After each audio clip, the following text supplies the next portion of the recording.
আপনার মরণে উচিতা। আপনি আমাদের সর্বদা সুপরামর্শ দিয়েছেন এবং দিক হারানোর ভুলে দিক নির্দেশ এসেছেন। আমরা আপনার সুস্থ ও আনন্দময় জীবন। পরিশেষে আপনার প্রতি রইল আমাদের অত্যন্ত হার্দিক শুভেচ্ছা ও ভালোবাসা। আপনি চিরকাল থাকবেন আমাদের মণিকোঠায়। বিনয়াবনত ভগ্নী নিবেদিতা ইংরেজি মাধ্যমিক বিদ্যালয়ের অন্যান্য কর্মীবৃন্দ, উদয়পুর জেলা তারিখ 4 ফেব্রুয়ারি 2026। ধন্যবাদ। তুমি কি আইছো?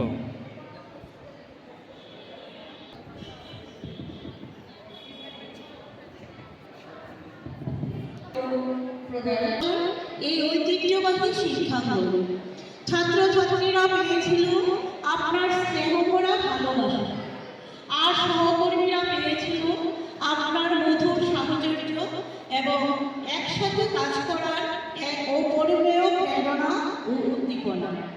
আর বিদ্যালয়ের সর্বাঙ্গীন উন্নয়নে ও নিহিত রয়েছে আপনার অকুণ্ঠ পরিশ্রম ও আন্তরিকতা। বিদ্যালয় সমৃদ্ধ হয়েছে আপনার মেধা, মননে ও চিন্তা। আপনি আমাদের সর্বদা সুপরামর্শ দিয়েছেন এবং দিক হারানোর পূর্বেই দিক নির্দেশ করেছেন। আমরা আপনার সুস্থ ও আনন্দময় দীর্ঘজীবন কামনা করি। যেখানেই থাকুন ভালো থাকবেন।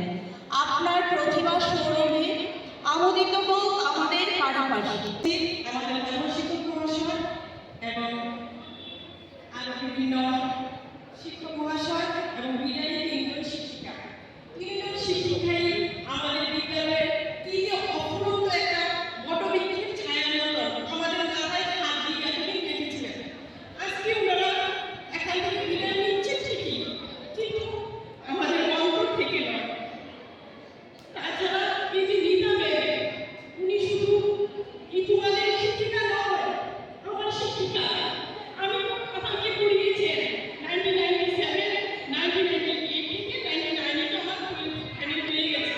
সেখানে আমি প্রথমত সায়েন্সে ভর্তি হয়েছিলাম, প্রথম ক্লাসে মেয়ে লিখেছি সেই মূর্তিময়ী চেহারা, কপালে বড় একটা ফুটু, কখন বড় হয়েছে হাত ফুলিয়ে পড়েছিল। সুপ্রিয়া, তুমি চিন্তা করো না, তোমাকে আমি খুব ভালোবাসি। ক্লাসে মনোযোগ দিয়ে পড়াশোনা করো, দেখো জীবন খুব সুন্দর হবে। তারপরে 2020 সালে ফেলে দাও। মেয়েদের আমার আরেকটা প্রতিচ্ছবি হিসাবে পেয়ে গেলাম। সেটা ছিল আমার সঙ্গে আমার সঙ্গে একসাথে কাজ করব। কিন্তু শিক্ষিকাকে পেয়ে আমি এত আনন্দিত হয়েছি, সেদিন মনে হয়েছে আমার জীবনে সার্থকতা পেয়ে গেলাম। না, ওনাকে দেখে তারপরে চিরদিন এর মধ্যে যতদিন কেটেছে, সাথে সাথে চন্দনার সুখ, দুঃখ, ভালো খারাপ, কখনো যদি কোনো ভুল করি কি সুন্দর করে বুঝিয়েছেন, এভাবে করো দেখবে সুন্দর হবে।